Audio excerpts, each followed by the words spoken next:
ये किसी ने प्रश्न भेजा है, गुरुदेव आप अनेक संत मिलकर के नाम जप करने पर बड़ा जोर देते हैं, मंत्र पर जप करने पर बड़ा जोर देते हैं। हम बहुत संतों को सोशल मीडिया पर, टीवी पर सुनते रहते हैं। नाम जप करने वाला अगर कोई कर रहा हो तो उसके जीवन में क्या बदलाव होता है और नाम जप करने से फायदे क्या है, बताने की कृपा करें। आपका दास विवेक कुमार, नाला सुपारा, मुंबई। गजब जगह से हो भाई साहब, नाला सुपारा, नदिया हो जाते। चलो विवेक जी, नाम जप करने से फायदा क्या होता? बड़े पागल दिखाई पड़ रहे थे। हर काम तुम फायदे के लिए ही करोगे, बिना फायदे के कुछ नहीं करोगे। तुम गुटखा खाते हो, उससे क्या फायदा है? दारू पीते लीवर खराब हो जाता है, पर उससे क्या फायदा? लेकिन नाम जप से तुम फायदा चाहते हो।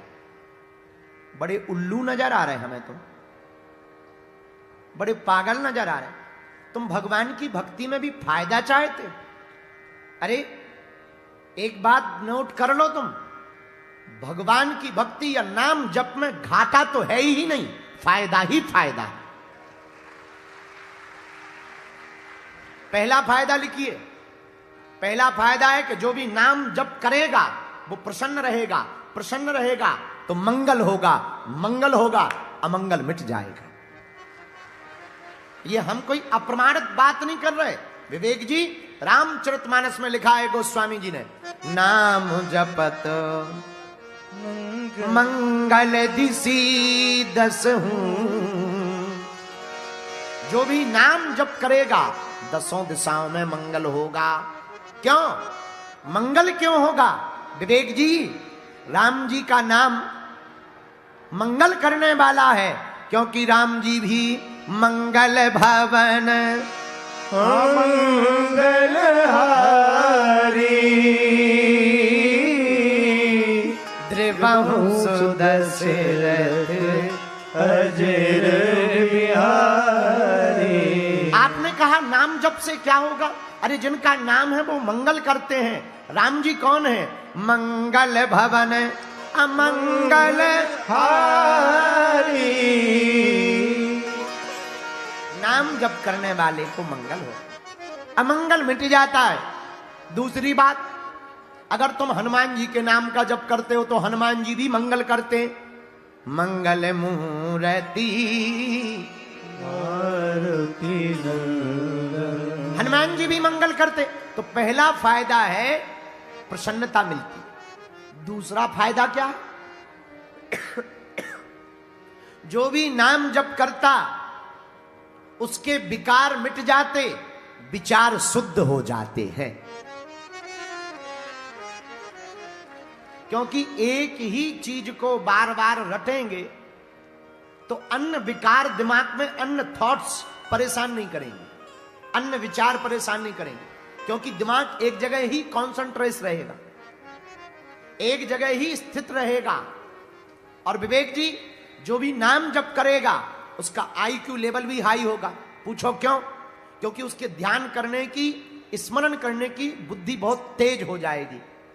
नाम जप करने से कॉन्शियस माइंड और सबकॉन्शियस माइंड दोनों पर बड़ा प्रभाव पड़ता है। कॉन्शियस माइंड जब बार बार एक ही चीज को रिपीट करता है तो सबकॉन्शियस माइंड से कनेक्शन होता है और उस आदमी का ध्यान बहुत प्रबल होने लगता है। और कोई भी चीज देखता है, पढ़ता है या सुनता है, वो उसे याद होने लगती है और उसका IQ लेवल हाई हो जाता है। तो तीसरा ये फायदा है। चौथा क्या फायदा? कलयुग में केवल भगवान का नाम ही सार है, बाकी सब बेकार है। हमने नहीं कहा, रामचरितमानस में गोस्वामी जी ने कहा, कलयुग केवल हरि गुण गाहा और गावहीं नर पावहीं भव।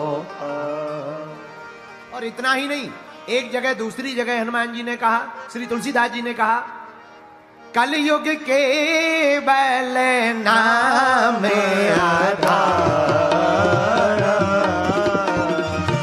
कलयुग के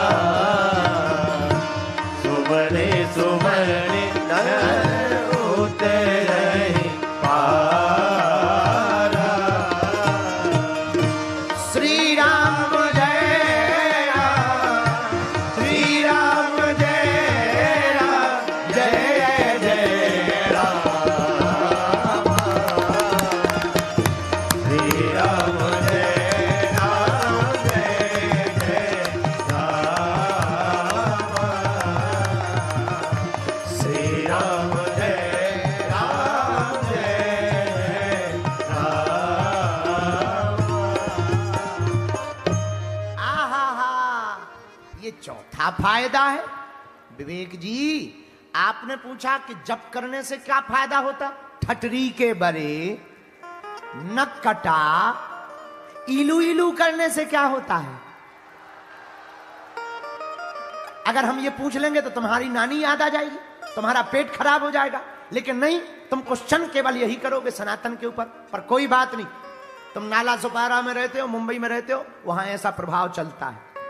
पर उत्तर सुनो, पांचवा, नाम जप करने से क्या फायदा होता? पांचवा फायदा, हम आपको इतने फायदे बताएंगे कि तुमको अपनी ही, अब हम क्या कह दें, राम राम राम, चलो हमारे मुंह से बुरा नहीं निकलना चाहिए। पांचवा क्या फायदा? वाणी सिद्ध होती है। क्या होता है? वाक्य की सिद्धि प्राप्त होती है।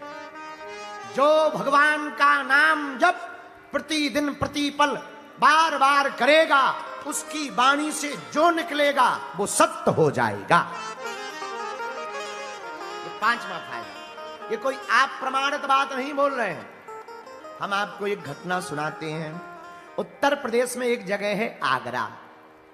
आगरा के पास फतेहपुर, और फतेहपुर के पास औलिंदा नाम का एक गांव है।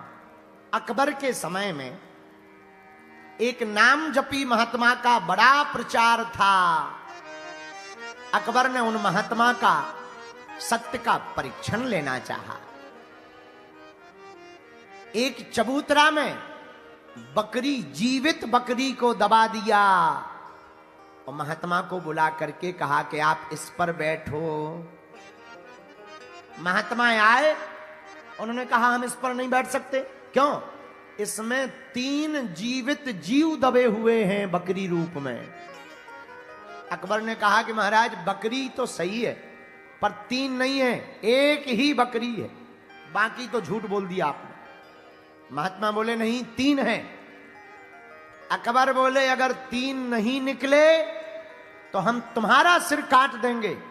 महात्मा बोले अब हमारे मुंह से निकल गया, हनुमान जी की कृपा से अब 3 ही जीव निकलेंगे।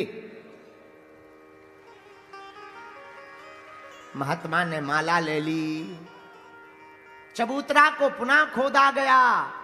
बकरी बेहोश जैसी हालत में हो गई थी, पर एक ही बकरी मिली, 3 नहीं मिली। अकबर ने कहा देखा, एक बकरी है, तुम फेल हो गए हो, झूठे हो। महात्मा बोले नहीं, हमने कह दिया तो 3 होंगे। कहां होंगे? यहां तो एक ही है। महात्मा बोले ये बकरी गर्भस्थ है, इसके पेट की चीरा फाड़ी की जाए। और जब पेट की चीरा फाड़ी की गई तो 2 छोटे छोटे बच्चे उसके गर्भ में पाए गए। आहा, भगवान की कृपा से वो बकरी बच गई और महात्मा की वाणी से निकली हुई वाणी सत्य हो गई। विवेक जी, जो भी नाम जप करेगा, भगवान का नाम सदैव स्मरण करेगा, उसको वाक्य सिद्धि प्राप्त हो जाएगी। वो अपने मुंह से जो भी बोलेगा वही सत्य हो जाएगा। और सुनो दूसरी घटना। एक राजा के गुरुजी दर्शन देने आए। गांव के लोग दर्शन करने चले गए। एक सीधा साधा गांव का आदमी गुरुजी की दीक्षा नहीं ले पाया, तो उसने शाम के समय गुरुजी से कहा महाराज हमको दीक्षा दे दो, दीक्षा। महात्मा ने कहा कि भाई अब इस बार तो हमें जाना है, कल हम चले जाएंगे, दीक्षा का समय नहीं बचा है, आज रात हो गई है, कल हमें चले जाना। एक काम करो, अगली बार तुम दीक्षा ले लेना।